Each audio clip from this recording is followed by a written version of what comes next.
Bonjour à tous, j'espère que vous allez bien et bienvenue dans ce nouvel épisode de Card & News, 9e édition. Aujourd'hui, on a beaucoup de choses à raconter et surtout, il faut absolument qu'on parle de cette nouvelle banlist qui a été annoncée qui sera effective à partir du 1er janvier. Bien sûr, je vais garder le meilleur pour la fin. Restez bien jusqu'au bout de cette vidéo parce qu'on ne l'abordera qu'à la toute fin, cette fameuse banlist. Il reste plus beaucoup de temps avant la FAQ de cette fin d'année, alors surtout, n'oubliez pas de mettre un petit message dans les commentaires. Si vous avez des questions à me poser, n'hésitez pas, je suis là pour y répondre dans cette fameuse vidéo du dernier samedi de décembre. Et bien sûr, si les concepts et les vidéos de cette chaîne vous plaisent, petit abonnement, petite cloche, petit like, n'hésitez pas. On va commencer par parler méta et pas n'importe laquelle, celle qui se passe en OCG. Le deck dont je vais vous parler est top compétitif là-bas et ça ne me surprend pas vraiment. Rappelez-vous d'ailleurs, je vous en ai déjà parlé dans une précédente Card & News. C'est un archétype rituel, certains s'en souviendront peut-être. Je veux bien sûr parler des Silent Force. Deux nouvelles cartes viennent d'être annoncées en OCG et je comprends un petit peu mieux pourquoi le deck est méta là-bas. On va tout de suite regarder quels sont les effets de ces deux nouvelles cartes. On va tout de suite commencer avec un nouveau boss rituel, Saphira, la divinité des dragons, Silent Force. Jusqu'ici, on avait d'abord un boss rituel guerrier, donc cette nouvelle carte va venir compléter le côté dragon du deck, parce que oui, les Silent Force tournent seulement avec deux types de cartes, les guerriers et les dragons. Pour commencer, elle nous dit que si elle est invoquée rituellement et qu'on a Novox, la disciple Silent Force, sur notre terrain ou dans notre cimetière, on peut juste piocher deux cartes et défausser un. C'est déjà pas trop mal. Si jamais une attaque est déclarée impliquant un monstre rituel lumière, dragon ou guerrier qu'on contrôle, eh ben on peut juste faire défausser une carte au hasard à notre adversaire. Oui, vous avez bien entendu. Et enfin, au moment de la end phase de l'adversaire, on va pouvoir ajouter un monstre lumière depuis notre cimetière directement à notre main. Autre nouveauté de l'archétype, mais cette fois-ci du côté des magies et pièges, il s'agit de la bénédiction Silent Force, une nouvelle magie continue. Elle nous permet de cibler une carte Silent Force qui est bannie ou dans notre cimetière, et on va pouvoir la recycler et l'ajouter à notre main. Sinon, si un monstre non rituel est invoqué normalement ou spécialement face recto, on va pouvoir invoquer par rituel un monstre lumière, guerrier ou dragon depuis notre main en sacrifiant des monstres sur notre terrain ou dans notre main, dont le niveau total est égal ou supérieur au niveau du monstre.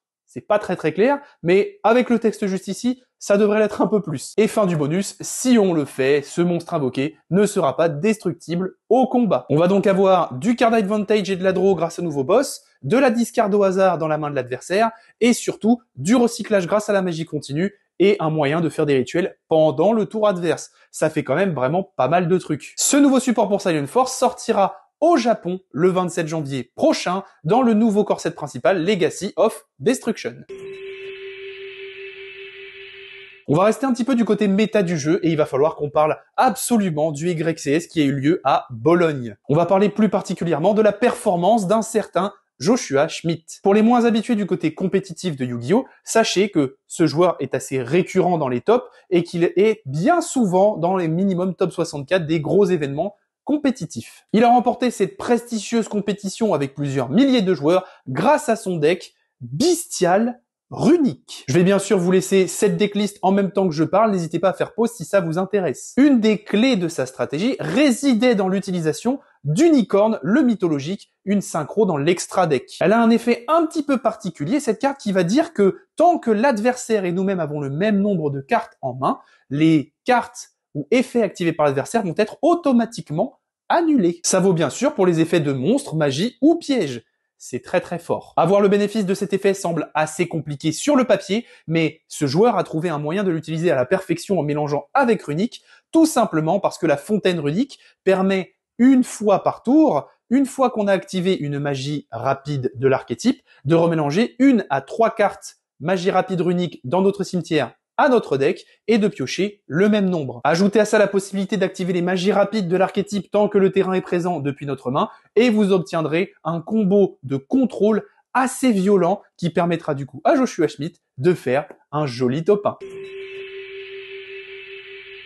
On va maintenant commencer à rentrer dans la catégorie un peu fanservice des news de ce mois-ci et croyez-moi, il y en a beaucoup. Premier chapitre, le dragon Magia Master. C'est un foutu magicien sombre du chaos en train de taper sa meilleure JoJo pose sur le dos d'un ultime dragon blanc aux yeux bleus. Cette carte est giga stylée. Bien sûr, il me la faudra dans ma collection direct. Je vais un petit peu calmer le fan en moi et je vais quand même vous parler un petit peu de son effet et surtout de la manière de l'invoquer qui est assez compliquée sur le papier. Il va nous nécessiter un ultime dragon blanc aux yeux bleus plus un monstre rituel chaos ou soldat du lustre noir. Vous l'aurez compris, c'est pas pour tous les decks, mais heureusement, ce petit gars existe pour combler un petit peu ce problème. Bon, en dehors de ça, ce dragon, les effets qu'il possède sont à la hauteur de son flot. Pour commencer, lorsque l'adversaire active une carte ou un effet, on va pouvoir annuler l'activation et si on le fait, détruire la carte. Vous allez me dire que c'est le minimum pour un monstre aussi vénère avec autant d'attaques et qui est comme représentatif d'un boss monster de l'archétype. Je vous répondrai oui, bien sûr, sauf que cette negate vaut pour chaque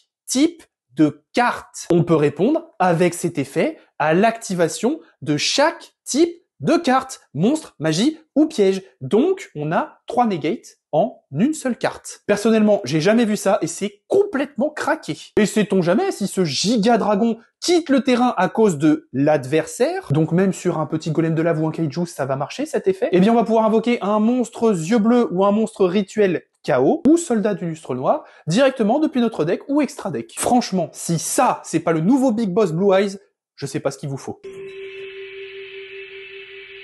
On va faire un petit retour dans le nouveau corset Legacy of Destruction qui va sortir bientôt au Japon pour parler tout simplement de l'annonce d'un nouveau support pour le deck Seigneur Lumière. Oui, vous avez bien entendu, ce deck assez vieux qui vous permet de vous auto-meuler pour mieux faire vos effets dans le cimetière. Et bien sûr pour faire venir le grandiose Dragon du Jugement. 5 nouvelles cartes ont donc été annoncées pour ce deck et je vais tout de suite vous faire mon petit top 3 perso des meilleurs selon moi. Pour commencer, on va parler du Dragon Seigneur Lumière qui est pour moi une des quasi nouvelles one card combo du deck. Déjà pour commencer, tant qu'on a un monstre Seigneur Lumière dans notre cimetière, on va pouvoir l'invoque spell depuis notre main. Puis si elle est invoque spell, on va pouvoir envoyer une carte Seigneur Lumière depuis notre deck au cimetière, excepté lui-même bien sûr. Et enfin, si ce petit dragon est envoyé au cimetière, on va pouvoir tuto un petit dragon avec 3000 points d'attaque et 2600 points de défense depuis notre deck à notre main. Donc en gros résumé, c'est une spé gratuite qui nous assure de mettre la carte d'archétype dont on a besoin pour continuer nos combos au cimetière, et ça va aller tuto un boss monster de l'archétype comme le Dragon du Jugement si jamais ça touche le cimetière. À mes yeux, c'est quand même vraiment pas mal. En parlant de boss monster justement, un nouveau va voir le jour,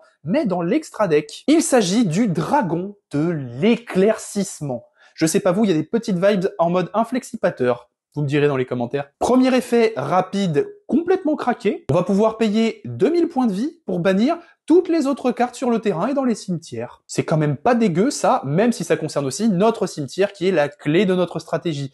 Mais vous inquiétez pas, c'est pas fini. À part ça, une fois par tour durant la end phase, on va pouvoir envoyer les 4 cartes du dessus de notre deck au cimetière, histoire de potentiellement relancer les combos par exemple. Et enfin, si cette carte est détruite par notre adversaire, donc au combat ou par effet de carte, on va pouvoir ajouter un Dragon du Jugement et un Dragon du Châtiment, qui sont bien sûr bannis à notre main, puis on va pouvoir invoquer les deux en ignorant leurs conditions d'invocation. Est-ce que c'est bon pour vous? Omniban, retour de combo et spé les 2 boss du main deck, je trouve ça fort, hein. Bon là on va chiller, on va finir par une petite carte toute tranquillou, une piège normale. Il s'agit d'Aegis Seigneur Lumière. On va pouvoir cibler un nombre de cartes contrôlées par l'adversaire égal au nombre de monstres Seigneur Lumière qu'on contrôle et annuler leurs effets jusqu'à la fin du tour. Si cette carte est envoyée depuis le deck au cimetière, bon, on peut la poser. On a donc un Dark Ruler en mode hardcore, qui peut negate les magies pièges en plus des monstres face recto, et qui se pose naturellement avec délicatesse grâce à la mécanique du deck. Je n'ai qu'un seul mot à dire pour conclure ce chapitre sur les nouvelles cartes Seigneur Lumière, ça promet.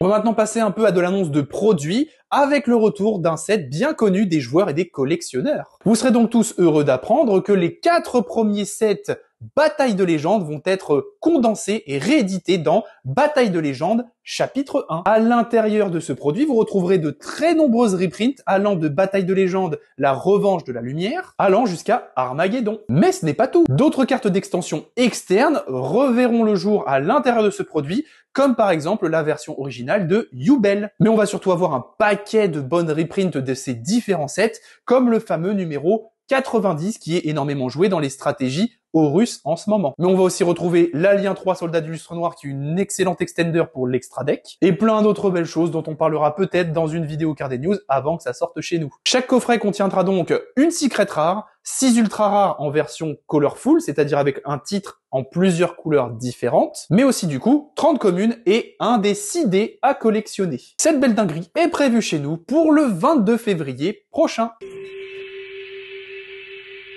Bon, je vous parlais de fanservice tout à l'heure, et bien là, dites-vous que certains fans de GX vont devenir complètement fous avec cette news. Parce que, messieurs, dames, de toutes nouvelles cartes rouages anciens ont été annoncées. Et ça va clairement donner un boost au deck si vous voulez mon avis. Tuto, invoque spé de la main en ignorant les conditions d'invocation, protection contre les effets de monstres de l'adversaire et aide à l'OTK, toutes ces améliorations font partie des 5 nouvelles cartes qui ont été annoncées. Je vais comme d'habitude vous faire un petit top des meilleurs selon moi. Et on va commencer tout de suite avec le Tanker rouage ancien. C'est un petit monstre très sympathique qui nous permet lorsqu'il est invoqué normalement ou spécialement, eh bien d'invoquer gratuitement un monstre rouage ancien depuis notre main en ignorant ses conditions d'invocation. Et si jamais l'adversaire contrôle des monstres, on va pouvoir faire cet effet, mais aussi en invoquant depuis le cimetière. En dehors de ça, mécanique de l'archétype, on va pouvoir cibler une carte qu'on contrôle et la détruire. Et si on le fait, jusqu'à la fin du tour, les monstres qui sont Golem Rouage Ancien ou qui le mentionnent auront un boost de 600 points d'attaque. On va continuer dans cette petite lignée de monstres invocables normalement, et je vais vous présenter le Commandant Rouage Ancien. Il va nous permettre d'envoyer un Golem Rouage Ancien depuis notre deck ou main ou terrain au cimetière, puis immédiatement après la résolution de cet effet, on va pouvoir invoquer normalement un monstre rouage ancien. Si jamais on va invoquer normalement ou spécialement un golem rouage ancien, on va pouvoir invoquer un autre golem rouage ancien depuis notre main ou cimetière en ignorant ses conditions d'invocation. Et enfin, parce qu'il faut toujours une petite cerise sur le gâteau, on va pouvoir bannir cette carte depuis notre cimetière pour placer un piège continu rouage ancien depuis notre deck sur le terrain. Et bien sûr, le piège sera face recto. Pour terminer, justement, je vais vous parler d'un nouveau piège continu qui a été annoncé pour l'archétype. Il s'agit de Duel Rouage Ancien. Il permet aux monstres qu'on contrôle qui sont Golem Rouage Ancien ou qui le mentionnent d'être inaffectés par les effets activés de monstres de l'adversaire. Effet Baronne pour détruire déjà, par exemple, vous oubliez. Sinon, si notre adversaire a le malheur de contrôler un monstre, on va pouvoir invoquer par fusion un monstre qui mentionne le golem rouage ancien depuis notre extra deck, bien sûr, en bannissant les matériaux qui sont mentionnés depuis notre terrain ou cimetière. Il faut bien sûr, dans ces matériaux, qu'il y ait un golem rouage ancien qu'on contrôle, et si on fait tout ça, le monstre invoqué de cette manière pourra mener jusqu'à 3 attaques par battle phase. Les effets sont donc un petit peu compliqués à comprendre parce qu'il y a pas mal de mots répétitifs à l'intérieur, notamment golem rouage ancien, mais il n'empêche que ça apporte un sacré boost au deck de bien des manières. Les vieux rouages du Dr Crawler ne deviendront peut-être pas méta, mais en tout cas, ça risque de devenir un rogue assez solide et plutôt cool à jouer. Bon, cerise sur le gâteau pour vous parler des produits fanservice de cette vidéo, parce que là, honnêtement, je vais craquer mon PEL. Juste, regardez. C'est magnifique, non? On a des nouveaux artworks pour les 4 monstres les plus emblématiques de Duel Monster. Et les artworks se complètent! Il y a même une petite histoire, il y a 2 camps qui vont s'opposer. D'un côté, on a le camp de l'unité, avec le magicien et la magicienne des ténèbres, avec des artworks qui se complètent. Et de l'autre, à l'inverse, on a le camp de la fierté, avec le dragon blanc et le dragon noir aux yeux rouges qui vont s'affronter. Ces gigabangers vont sortir dans les Quarter Century Chronicle le 23 février au Japon. Et un petit bonus, en plus, ceux qui précommanderont la version cadre 25 ans de ces 4 cartes auront la chance d'être tirés au sort pour potentiellement gagner une version monstre à effet du soldat du lustre noir de Yugi. Et en plus, la carte sera en métal et limitée à 1000 exemplaires. Gigabanger pour la collection. Maintenant, on va s'attaquer au chapitre le plus attendu de cette vidéo par nombre d'entre vous, je pense, celui de la banlist récemment annoncée qui est, mais, incroyable et exceptionnel. Je pense par contre que je vais devoir un tout petit peu m'asseoir pour ça. Voilà, je pense qu'on sera mieux comme ça. Dites-moi ce que vous pensez de ce nouvel angle, ça va être l'angle débat, parce que là, il y a vraiment beaucoup de trucs à dire. M'en veuillez pas d'ailleurs si je regarde un peu en bas, parce que je vais m'aider de mon PC pour un peu discuter concrètement et avec analyse de cette nouvelle banlist. Oui, je sais, certains d'entre vous me diront que ça peut valoir une vidéo entière, mais je préférais plutôt finir une vidéo news bien complète par ça, parce qu'honnêtement, l'annonce de cette banlist est exceptionnelle. En 4 ans de jeux compétitifs, dont la dernière année où je me suis vraiment beaucoup investi, j'ai jamais vu une banlist pareille. Elle est exceptionnelle pour le jeu, très équilibrée et surtout, elle va concerner de très nombreuses cartes. C'est rare qu'il y ait autant de noms dans une banlist. On va donc aborder chaque morceau de cette ban un par un et bien sûr, on va commencer par les cartes qui sont bannies. Je trouve que ça va apporter un très bel équilibre au jeu compétitif. Au revoir Agido et Kelbeck avec le retour de tir, surtout dans les YCS de Bologne. On a vu que 16% du top 64 de mémoire était composé de ce deck. Avec uniquement Keldo et Mudora restant à un exemplaire, le deck tir se prend une assez grosse baffe, sachant que ces deux monstres en plus ne permettent que de remélanger les cartes dans le cimetière dans le deck. La majorité des autres tirs sont à un exemplaire ou bannis. Je pense très honnêtement que c'est une claque un peu trop violente pour le deck et que ça risque de beaucoup trop nuire à sa stabilité, qui était en plus jusqu'ici pas ouf. Donc d'après moi, on risque de beaucoup moins voir tir à la main dans les prochains événements. Matmech Circular, c'était la petite claque un peu trop gratuite pour le deck Matmech qui était jusqu'ici pas forcément encore hyper joué. J'ai un pote qui jouait le deck qui est plutôt dégoûté, je le comprends. Il se prend toujours des bans au moment où il commence à bien kiffer jouer les decks.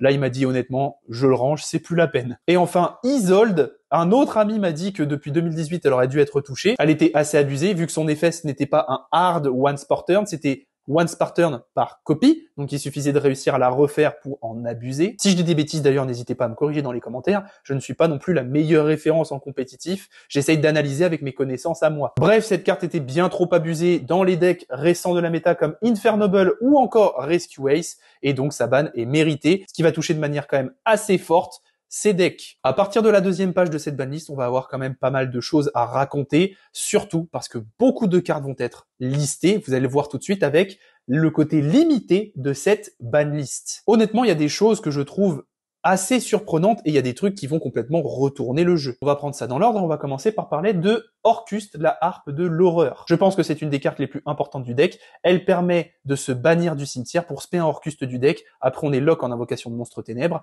Mais sur le principe, du coup, est-ce que ça fera revenir le deck? Peut-être à surveiller dans la méta. En tout cas, cette carte est un moteur à combo pour l'archétype, donc à voir. Ensuite, on va voir la débanne de Redox, un autre Dragon Ruler. Tous les Dragon Rulers ont quasiment été débannis. On a Tempest, on a le Feu précédemment dont j'ai oublié le nom, mais il ne manque plus que Tidal qui est encore banni, qui peut-être aussi à son tour finira par être limité à un exemplaire. Est-ce que le deck Dragon Ruler reviendra? Je ne pense pas. Mais est-ce que des decks comme Dragon Link par exemple pourront en abuser?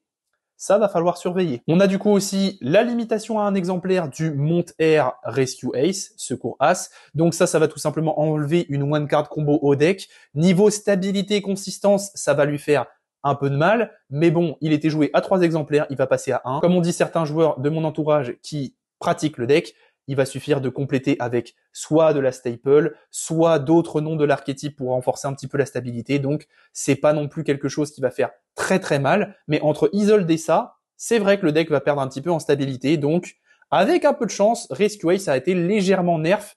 C'est pour ça que cette banlist est quand même pas mal. Autre deck de la méta qui va se prendre une petite baffe, ça va être Âme désenchaînée. La limitation à 1 de Charvara va quand même mettre un bon gros coup au deck parce que ça lui permettait tout simplement de placer sa piège très importante pour sa stratégie, qui lui permettait de développer son combo. À partir de ce moment-là, en un seul exemplaire, ça risque de faire assez mal au deck, mais ça ne le tue pas encore. Par contre, il sera certainement beaucoup plus sensible à tout ce qui est negate ou staple, donc bien sûr, faut toujours faire attention, mais d'après moi, le deck n'est pas mort, mais encore une fois, il est assez bien nerfé, donc la banlist a bien fait son taf. Certains d'entre vous qui suivent pas mal les actus compétitives me diront « Eh bah enfin !» Oui, et bah enfin, on va avoir de la limitation des cartes Solaire Avalon qui était beaucoup jouée dans la version Rika du deck. N'oublions pas quand même que le deck a fait 2 ans d'affilée top 1 au championnat d'Europe, tout ça grâce au jeu de Jessica Robinson qui a réussi à porter le deck 2 fois à ce niveau compétitif.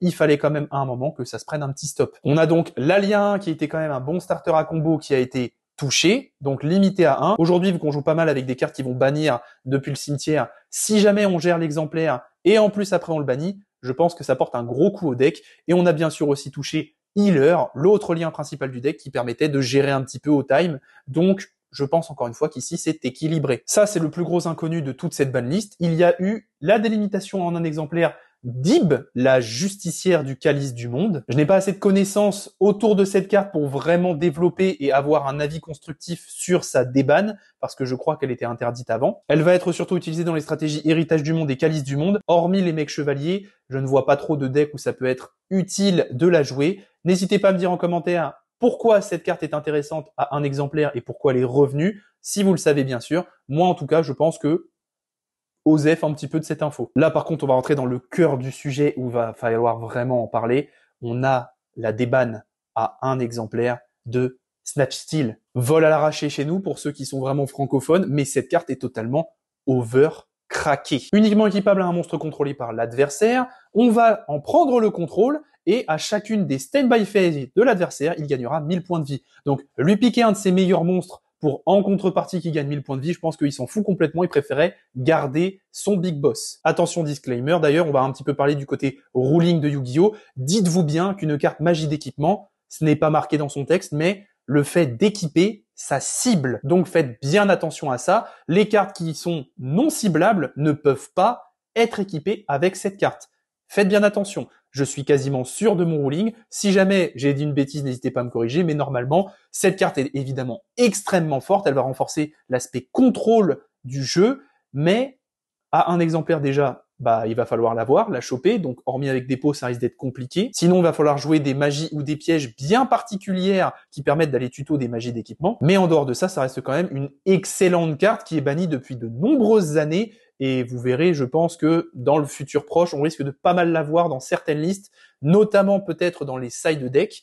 Et voilà, ça peut permettre de gérer beaucoup de cartes problématiques du côté de l'adversaire et en plus de les retourner contre lui. La fin de cette liste limitée est assez surprenante à mes yeux. Konami a décidé de complètement élaguer les 3 principales floodgates du jeu. Ces 3 cartes étaient donc vraiment connues pour limiter énormément les jeux adverses. On a donc Il ne peut n'y en avoir qu'un, qui limitait le type. On a Combat en présence de l'empereur, qui limitait les attributs. Et on a Rivalité des seigneurs de guerre, qui nous obligeait à n'avoir qu'un seul type de chaque monstre. Donc si on jouait un deck dragon, on pouvait avoir qu'un seul dragon. Les joueurs compétitifs Yu-Gi-Oh! Se plaignaient depuis de nombreuses années de ces cartes. Dans certains decks ou stratégies, elles étaient utilisées de façon assez abusive et permettaient du coup de complètement bloquer l'adversaire pour nous bien développer notre jeu. Donc à un moment ou à un autre, c'était obligatoire qu'elles soient touchées, mais que les 3 d'un coup soient touchés en un seul exemplaire, ça va complètement couper court à l'utilisation de ces cartes parce que ça ne sert strictement à rien de les jouer en un seul exemplaire. Étant des pièges continus, elles sont difficilement tutorisables, donc je pense qu'on ne risque pas de les revoir d'ici un bon bout de temps. Passons au côté semi-limité, le moins impactant de cette liste selon moi. On va avoir du coup le Dino-Lutteur Pancraceratops qui va revenir en grande pompe à 2 exemplaires. C'est plutôt intéressant de voir des petites cartes comme ça tirées du format éternel revenir au compte-gouttes. On a le Orcust Harpe de l'horreur, mais on a aussi ce bon gros dino qui permettait, pour vous rafraîchir la mémoire, de se spé si on n'a aucun monstre, et surtout en effet rapide, il nous permettait de se sacrifier en coup pour détruire une carte contrôlée par l'adversaire. Mais le retour de cette carte est assez intéressant, vu qu'il risque quand même d'être utilisé dans pas mal de decks. Ça reste une carte assez gratuite, spé gratos, pour ceux qui ne veulent pas jouer Fenrir, ça reste une bonne alternative, et surtout ça donne encore un autre accès à spé Pancra, Norme H, hop, une baronne. Donc je pense que son retour est assez intéressant et qu'on risque de le voir dans certaines listes de decks méta. Après, est-ce qu'il va être surexploité et beaucoup trop craqué dans le format? Je ne pense pas. Je pense au contraire qu'il va permettre de rééquilibrer un petit peu les choses,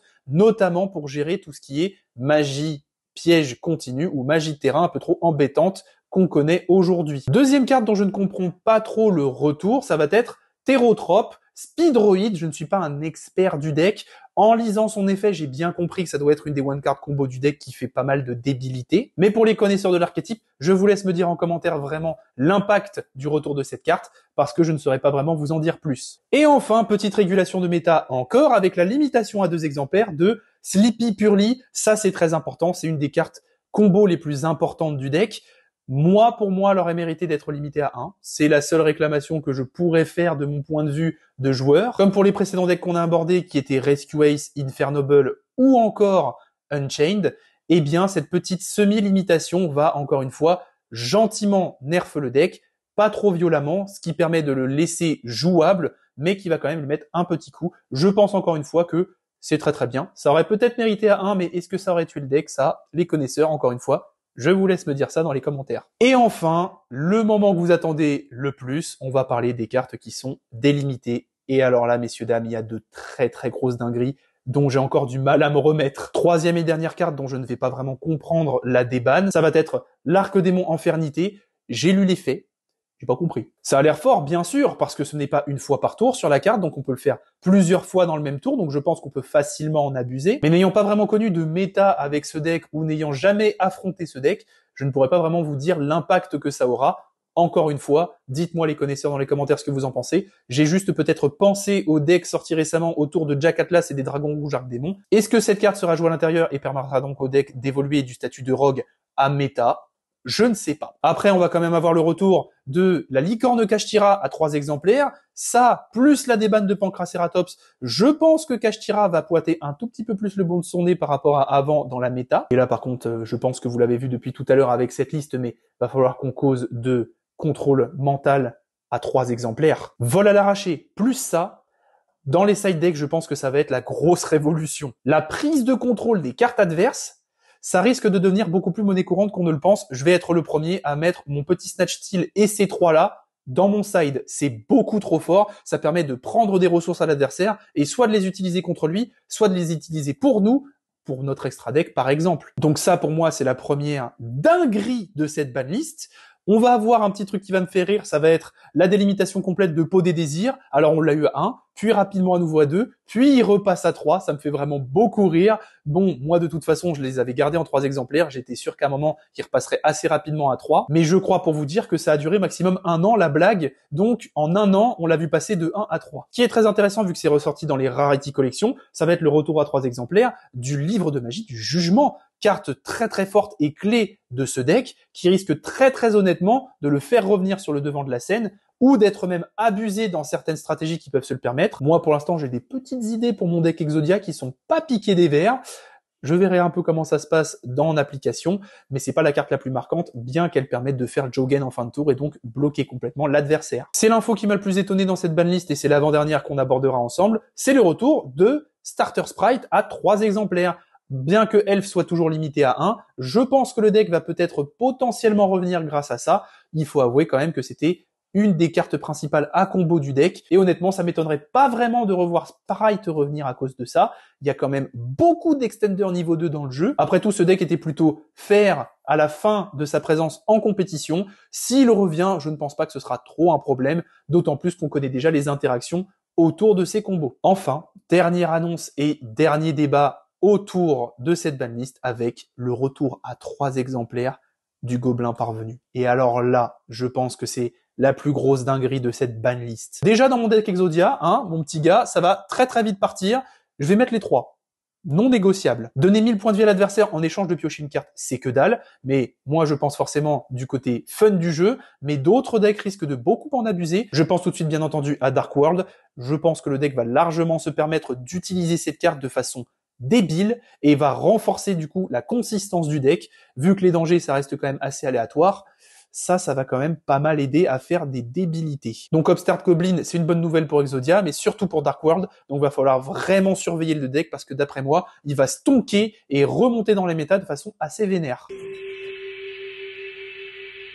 En tout cas, voilà, c'est la fin de cette vidéo Carded News. J'espère que cette petite fin un peu originale avec ce cadre vous aura plu. Il fallait absolument qu'on parle de cette banlist. Ça aurait mérité une vidéo beaucoup plus approfondie sur le sujet et dédiée à ça. Mais je préférais plutôt le faire en fin de vidéo news. Ça a été annoncé très récemment. Au moment où sort cette vidéo, ça fait même pas une semaine, je crois. Et donc, je me devais bien évidemment d'en parler. Je ne suis pas le plus grand expert en banlist. N'hésitez pas à me corriger ou à apporter des précisions dans les commentaires. C'est toujours très, très intéressant d'avoir des avis de joueurs compétitifs expérimentés. Moi, je suis encore qu'un débutant. Mais voilà, j'avais pas vraiment le temps de consacrer une vidéo entière à ça. Vu qu'il y a la vidéo spéciale 1000 abonnés et la FAQ, entre les deux, une petite Carded News parce que je ne voulais vraiment pas abandonner ce concept ce mois-ci. Au début, il n'y avait pas grand-chose, mais là, il y a eu trop de trucs banger sur les réseaux d'annoncer.